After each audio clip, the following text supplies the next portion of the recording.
आज का हमारा टॉपिक है हाउ टू रेज अ सन और a child with full responsibility and by doing good parenting. What we can teach to our children, that respect others, be accountable. अगर कोई गलती करते हो तो अपनी मिस्टेक्स को मानो। तो ऐसी बहुत सारी बातें हैं जो हमें अपनी चिल्ड्रन को समझानी चाहिए। बट आज मैं पर्टिकुलरली सन के लिए बना रही हूँ ये वीडियो कि हमें अपने बेटों को बड़ा करते हुए, पेरेंटिंग करते हुए, इट्स माय ओपिनियन, किन बातों का ध्यान रखना चाहिए। If it is useful for you तो it's I am be happy. और देखते हैं पॉइंट्स क्या क्या है। मुझे लगता है सबसे इम्पोर्टेंट है इमोशनल इंटेलिजेंस देना। हमारे को अपने बेटे को समझाना कि इमोशंस को बताना कोई गलत बात नहीं है। अपनी इमोशंस को छुपाना नहीं चाहिए। अपनी इमोशंस को हमेशा बताना चाहिए पेरेंट्स को। मतलब encourage him to talk about emotions, whether it is happiness, sad, fear, किसी भी तरह की इमोशंस है उसकी, सिंपैथी है या किसी पे गुस्सा आता है या कोई डर लगता है, कोई भी इमोशंस एनकरेज करो उसको। एनकरेज टू टॉक, अपनी बातों को पेरेंट्स को वो बताए, अपनी इमोशंस को जाए। एक और बड़ी इम्पोर्टेंट चीज़ है कि teach him responsibility and independence, the value of independence and the importance of responsibility. मतलब उनको रिस्पॉन्सिबिलिटी उनकी एज के अकॉर्डिंगली दो। जब वो छोटे हैं तो स्कूल बैग पैक करना, अपना लंच याद से लेके जाना, अपनी डायरी देखना, होमवर्क पूरा कंप्लीट करना। और जब वो बड़े हो जाएं तो how to save money, how to look after घर के जो छोटे छोटे काम होते हैं उसमें ध्यान देना।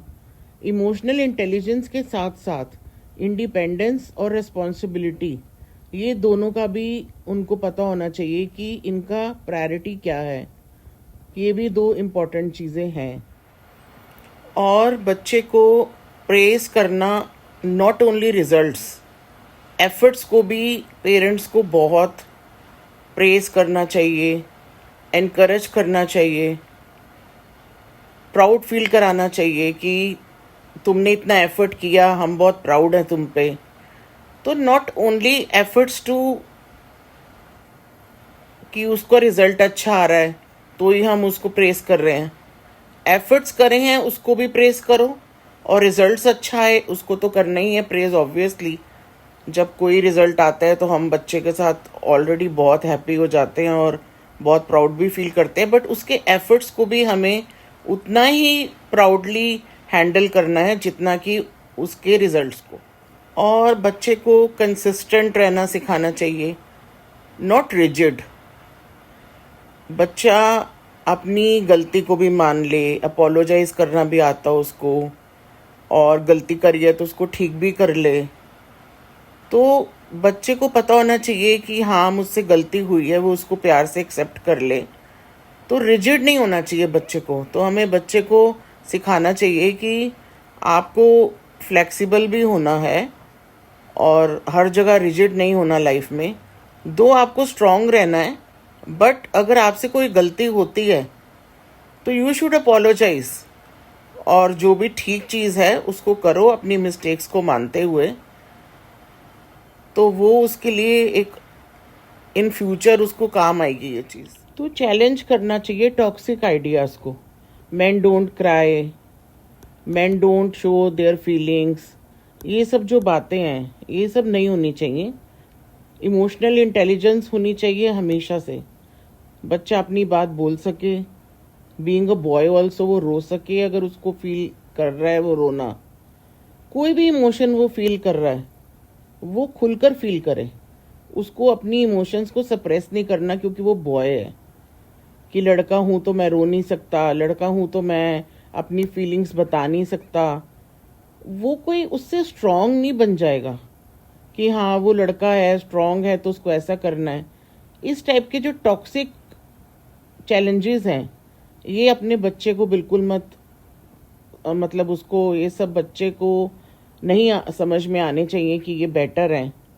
उसको काइंडनेस और अच्छी काइंड होना कोई गलत बात तो नहीं होती, तो बच्चे को काइंडनेस, क्वाइटनेस, कामनेस भी सिखानी चाहिए।